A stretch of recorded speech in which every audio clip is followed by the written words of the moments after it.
Hi students, I hope you are all excited to get started on your world overpopulation crisis projects. So today I'm going to show you 7 useful websites you could use for your research. So these are recommended sources, so you could still look for others. But I do strongly recommend that you at least use a couple of these. So I'm just going to walk you through each of them and show you what you could find. So we're going to start with this one, World Population Institute. So just kind of look through it. This opening page shows you basic facts. But then if we go back to my original Google Doc, I specified that some of them have extended pages, meaning you can navigate your way through to find other facts. So for this one, for example, there are some resources, some fact sheets, which obviously I want you to base your conclusions based on facts. So that would be useful. So you could look at all kinds of different facts related to family planning and different things like that. Why population matters. Why are we doing this project? Because overpopulation affects all of us. So that is one website. And this other one, Scientific American. So Scientific American is like a newspaper kind of. So this is just one of their articles. They talk about all kinds of sciences in this newspaper. But this article is about world population. Pretty short. Gives you a nice graph what we talked about and exponential growth. If you look at this new world projection, it is bigger than the old one. Asia is now slightly bigger than the old one, and it's showing that it may be the same around right now, but it will be a lot larger. As you could see, some of these may be about the same, but the big thing is that world overpopulation will be bigger. So that is more of a visual website you could use.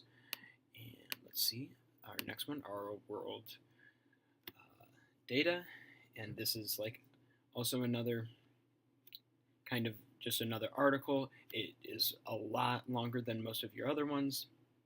It shows you the population growth and then how it relates to like births and deaths, demographics, fertility, and population growth, fertility and population growth, and child mortality and population growth. So it talks about different things like if that one child policy would work. So definitely some facts in there for you to navigate through too. World population balance. This one, kind of like Population Institute, you could definitely look through it. It gives you some more facts. It talks about different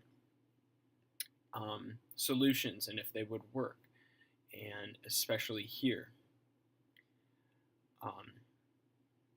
They talk about the U.S. population specifically. A good thing to look at if you need a refresher about exponential growth, you could always click here and they give you a quick explanation. Always good to look through. So then,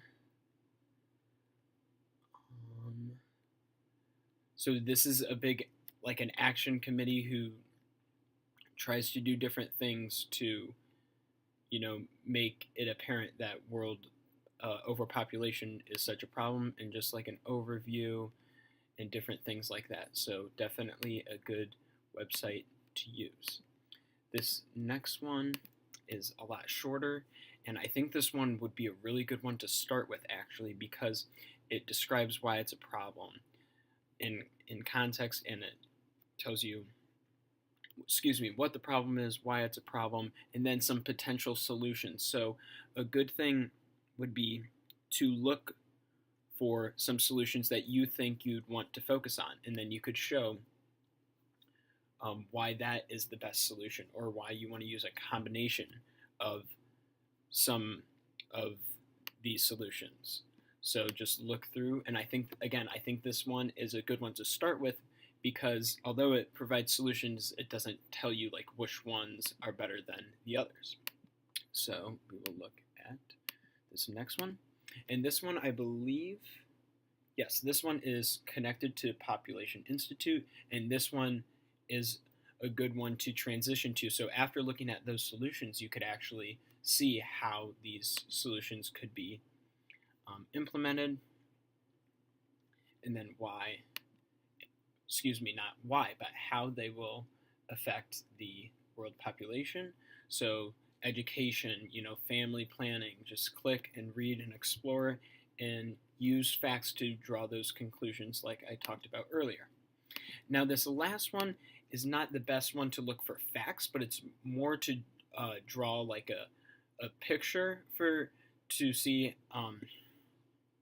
how many people is too many people. It kind of relates to that TED Talk, how the lady described how world population is such a problem. So if you want to, again, this one would be a good one to start with, just to, give yourself a baseline to see what we're dealing with. And I really like this article because the person who wrote this really is concerned about the planet, and she wants other people to be concerned because we all live on this earth, so we need to take care of it. So the last thing I want to remind you is that these have extended versions, so explore them. And also, these are just suggested websites, so you could always use your own, but I do highly recommend that you use at least a few of these. And with that, I hope you are excited to start your projects, and I will see you in class.